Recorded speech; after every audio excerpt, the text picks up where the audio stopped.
वाया जाणं कशाला म्हणतात? जी वस्तू ज्यासाठी आहे त्यासाठी तिचा उपयोग न होणे म्हणजे वाया जाणे. अनमोल किमतीचा नरदेह भगवंत चिंतनासाठी दिलेला आहे आणि या नरदेहातून भजन नाही झालं तर महाराज म्हणले नाही तरी गेला जन्म वाया. वेळातला वेळ काढून कीर्तनाला आलात. बरोबर आहे? ऐकताय ना तुम्ही सर्व? वेळातला वेळ काढून कीर्तनाला आलात. मग इथं येऊन जर आल्यानंतर टाळी वाजून भजन नाही केलं तर इथं येणं, बोला बोला बोला बोला, इथं येणं वाया गेलं. बरोबर आहे ना? देवाने हात दिले आपल्याला टाळी वाजवण्यासाठी. करे टाळी बोला मुखी नाम. हाताने टाळी वाजवा, मुखाने नामस्मरण करा. याच्यासाठी आपल्याला ह्या गोष्टी दिलेल्या आहेत. मग हाताने जर टाळी वाजत नसेल तर ते हात आसून वाया गेल्यासारखे आहेत. तोंड आसून जर भजन म्हणता येत नसेल तर ते आसून बोलत चला, वाया गेल्यासारखं आहे. म्हणून महाराज म्हणले नाही तरी गेला जन्म वाया. करिता भरोवरी दुरावसी दुरी भवाची पुरी व्हावसी. जेवढी या संसाराची भरोवरी कराल तेवढं देवापासून दूर जाल. इको कमी करा. बरोबरी करणं म्हणजे काय? हे केल्यानं संसार पूर्ण होईल, ते केल्यानं संसार पूर्ण होईल. हां ऐका, जो कधीच पूर्ण होत नाही त्याचं नाव संसार आहे. आणि थोडा जरी केला तर पूर्णत्वाला नेतो त्याचं नाव परमार्थ आहे. शब्द ऐका येतात ना सगळ्यांना? हां.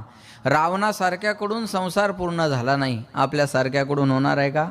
रावणा एवढा श्रीमंत माणूस आजपर्यंत झाला नाही आणि इथून पुढेही होणार नाही. लक्ष ठेवा बरं का. एवढ्या श्रीमंत माणसाकडून संसार पूर्ण झाला नाही.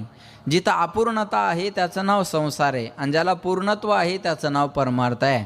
संसार ही पूर्ण होणारी वस्तू नाही.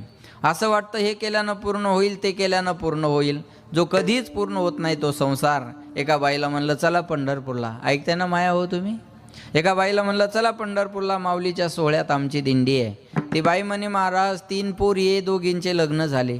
एकदा का तिसरीचं लग्न झालं की मी वाऱ्या कराय, बोला मी वाऱ्या कराय मोकळी झाली. म्हणलं माय तू कशाची मोकळी होती? तिसरीचं लग्न लावून देती तर पहिली बाळांपण आली ती. पहिली बाळांपणाहून जाती न जाती तर दुसरी ऑपरेशन करायची. दुसरी ऑपरेशनाहून जाती न जाती तर तिसरी फाडकती घेऊन मोकळी होती. या संसारातून माणूस मोकळं होत नाही. जेवढं सुटण्याचा प्रयत्न कराल तेवढं याच्यामध्ये आपल्याला गुंतत जावं लागेल. संसार ही पूर्ण होणारी वस्तू नाही. रावणासारख्याकडून संसार पूर्ण झाला नाही. लक्ष देऊन ऐका. रावणा एवढा श्रीमंत माणूस आजपर्यंत झाला नाही आणि इथून पुढे होणार नाही. बरं, रावण नुसता श्रीमंतच नव्हता, बालासाहेब महाराज विद्वान बी होता. घास के पुरे और अकल के आंधे असं रावणाचं काम नव्हता. म्हणजे भगवान शंकराचं तांडव स्तोत्र ऐकताय का नाही? जटाट विठला ज्वला प्रवाह पावित स्थले कलेवलंब्य लंबितां भुजंग तुंग मालिकाम. याचा निर्माता, रचेता, लेखक रावण आहे.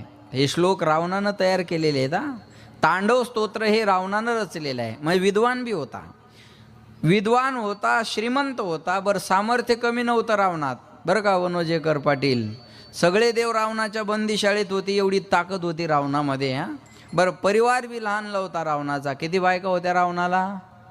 बोला, किती बायका होत्या? बरोबर आहे, बरोबर आहे. किती? 80,000. आपल्या एकीनंच फासुळ्या उघड्या पडल्या. दुसरी गेल्यावर तर मडच न्यायचं काम आहे की नाही? 80,000 बायका.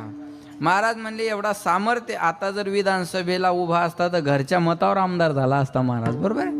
एवढा परिवार सुद्धा मोठा होता. त्या रावणाची संसारातली इच्छा होती. पहिली इच्छा होती स्वर्गात जाण्यासाठी शिडी लावायची. दुसरी इच्छा होती समुद्राचं पाणी गोड बनवायचं. आणि तिसरी इच्छा होती सोन्याला सुगंध आणायचा. मेला रावण, पण ना आजपर्यंत स्वर्गात जाण्यासाठी शिडी आहे, ना समुद्राचं पाणी गोड आहे, ना सोन्याला सुगंध आला. सांगायचं तात्पर्य एवढंच आहे साळुकार, एवढा श्रीमंत रावण संसारातल्या इच्छा पूर्ण करू शकला नाही. आपण काय संसारातल्या इच्छा पूर्ण करणार आहे? जेवढी बरोबरी कराल तेवढं दूर जावं लागेल आणि भवसिंधूच्या पुरात वाहून जावं लागेल. लक्ष देऊन ऐका बरं का. संसार ही पूर्ण होणारी वस्तू नाही. आता हा परिवाराचा सप्ताह पाहिल्यावर बरेच लोक म्हणतील हां आम्हाला पण यांच्यासारखा सप्ताह करायचा, पण एकदा आमचा बंगला हो द्या, गाडी हो द्या, बॅलेन्स हो द्या आणि मग करू. असं म्हणाल तर हे कधीच होणार नाही. माझं बोलणं कळतंय तुम्हाला? असं म्हणाल तर हे कधी होणार नाही. काही माणसं म्हणतात ना महाराज बरोबरी केल्यानं बघा. काही माणसं म्हणतात काही इच्छा नाही हो महाराज, फक्त शांती मिळावी एवढी इच्छा आहे. काय म्हणतात? बोला, शांती मिळावी एवढी इच्छा आहे. एक वाक्य बोलतो, कळलं तर बघा. विदर्भातले लोक हुशार असतात असा समज आहे माझा.